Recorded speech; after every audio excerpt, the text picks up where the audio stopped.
Hola a todos, vamos a ir directos al grano con este análisis. Fijaos, hay personas que llegan a nuestra vida y, bueno, por las circunstancias que sean, se van, simplemente desaparecen. La vida sigue, la rutina cambia y, como no, todo avanza. Pero hay otras personas que, aunque ya no estén ahí físicamente, siguen viviendo dentro de nuestra cabeza de una forma casi invisible. Y apostaría a que todos los que estamos aquí sabemos exactamente de qué estamos hablando. Porque, seamos sinceros, la inmensa mayoría hemos tenido a alguien que nos ha dejado una marca emocional súper profunda. Así que hoy vamos a desgranar por qué ocurre este dolor tan extraño pero tan universal de no poder olvidar. Vamos a intentar entender qué pasa realmente ahí arriba en nuestra mente, cuando el pasado simplemente se niega a hacer las maletas. Para empezar, tenemos que derribar un mito enorme. Ya sabéis, esa típica frase que nos repiten de «el tiempo lo cura todo». Pues va a ser que no. La realidad humana es muchísimo más compleja. Como vemos en esta reflexión, el tiempo no siempre elimina las emociones, a veces solamente nos enseña a convivir con ellas. Y justo ahí, en esa convivencia diaria, es donde aparece uno de los fenómenos más dolorosos y más reales que podemos experimentar.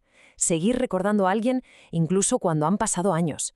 Da igual a cuánta gente nueva conozcamos o cuánto intentemos aparentar que todo está perfecto. Es totalmente normal sentir esto. Y la verdad, reconforta bastante saber que no somos los únicos a los que les pasa. Así entramos en el capítulo 1, Ecos de un viejo amor. Y es que esta presencia constante de la que hablamos no es algo que nosotros mantengamos vivo a propósito, para nada. Funciona más bien como una marca invisible en nuestro paisaje emocional. Un eco que de repente resuena con una fuerza increíble cuando menos te lo esperas.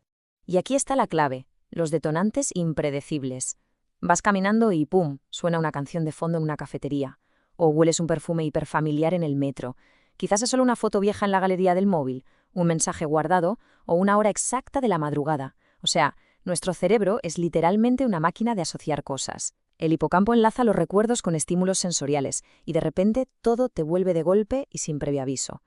No lo controlamos, es simplemente nuestro cerebro reaccionando automáticamente y trayendo de vuelta esos ecos emocionales.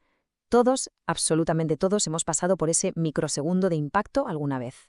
Vale, vamos a profundizar un poco más. Capítulo 2. La pérdida de una rutina emocional. Esto es algo de lo que casi nadie habla cuando analizamos las rupturas, pero os aseguro que es la pieza clave para entender por qué duele tantísimo. No duele solo porque la persona física ya no esté, duele por la dolorosa pérdida de una estructura diaria. Pensadlo bien, perdemos la inercia de escribirle a esa persona nada más despertar, dejamos de imaginar un futuro juntos, nos quedamos sin nadie a quien contarle la tontería que nos ha pasado en el trabajo o sin escuchar su voz justo antes de dormir.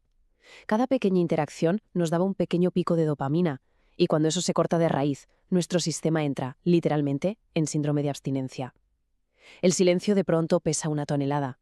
Superar a alguien no es solo dejar de querer, es el proceso neurológico súper complejo de aprender a vivir sin esa dosis diaria de seguridad. Y esto nos lleva a un concepto de la psicología que me parece fascinante, los fantasmas emocionales. Básicamente es cuando una persona que ya está ausente físicamente sigue apareciendo en nuestra vida emocional. Aparece en sueños, en recuerdos que nos asaltan de la nada o cuando empezamos a comparar silenciosamente a cualquier persona nueva con ella. Ponerle este marco académico nos ayuda a quitarnos de encima ese estigma social de «ay, es que no soy capaz de pasar página». A ver, nuestro cerebro sencillamente no tiene un botón de borrado rápido para vínculos donde nos hicieron sentir súper comprendidos e importantes. Es una reacción natural de nuestro sistema nervioso. Y entonces llegamos a la gran pregunta.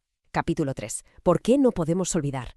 Vamos a meternos de lleno en la psicología que explica por qué hay individuos tan específicos que literal parece imposible borrar de la memoria. Porque no nos engañemos, no todas las relaciones que vivimos nos impactan de la misma manera. Hay una diferencia abismal entre una ruptura estándar y perder lo que yo llamaría un mundo interno. Algunas personas no son solo parejas de paso, llegan en un momento en el que quizás éramos súper vulnerables y se convierten en nuestro refugio, en nuestra esperanza y motivación. Le dan sentido al día a día. Por eso, cuando se van, no sientes que pierdes una relación normal. Sientes que has perdido el suelo bajo tus pies, toda esa estabilidad emocional que habías construido. Es una pérdida tremenda. Sigamos atando cabos. Capítulo 4. La trampa de la nostalgia. Y digo trampa porque la mente es experta en jugárnosla. Cuando nos sentimos vacíos, la mente usa un mecanismo de defensa súper concreto. Busca refugio volviendo a un lugar que considera seguro. La nostalgia tiene un poder psicológico brutal. Fijaos en lo que realmente extrañamos. Tendemos a idealizar lo que hemos perdido por una razón muy simple. El pasado ya no puede decepcionarnos. Es un sesgo cognitivo de manual. Nuestro cerebro, para protegernos del dolor, edita la película. suaviza las broncas fuertes, borra los defectos del otro y le pone un filtro brillante a los momentos felices. Pero si lo rascamos un poco, vemos que muchas veces no echamos de menos a la persona en sí. Echamos de menos quiénes éramos nosotros en esa época, la ilusión que teníamos y esa emoción vibrante experimentábamos. A todo esto hay que sumarle un factor que lo complica todo aún más. Capítulo 5. El peso de lo inconcluso. Esas historias que se quedaron a medias, los finales abiertos, eso genera una incomodidad neurológica enorme en las relaciones humanas.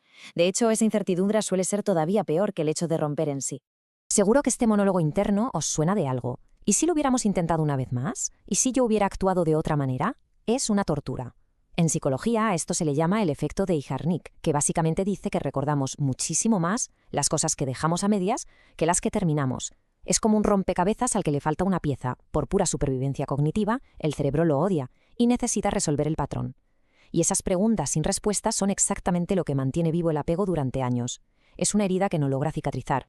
Y todo esto nos conduce a una de las verdades más crudas de este análisis. Tenemos que aprender a diferenciar el amor genuino del simple apego.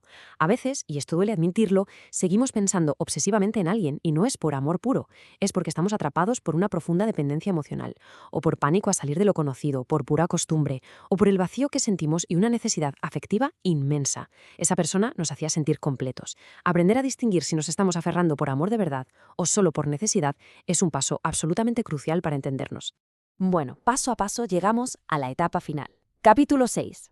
La aceptación de la huella. Es hora de cambiar el chip, de darle la vuelta a la narrativa. El objetivo aquí es dejar atrás ese dolor que nos paraliza y empezar a caminar hacia la paz que te da la aceptación. Entender que las cosas cambian y las dinámicas, por supuesto, también.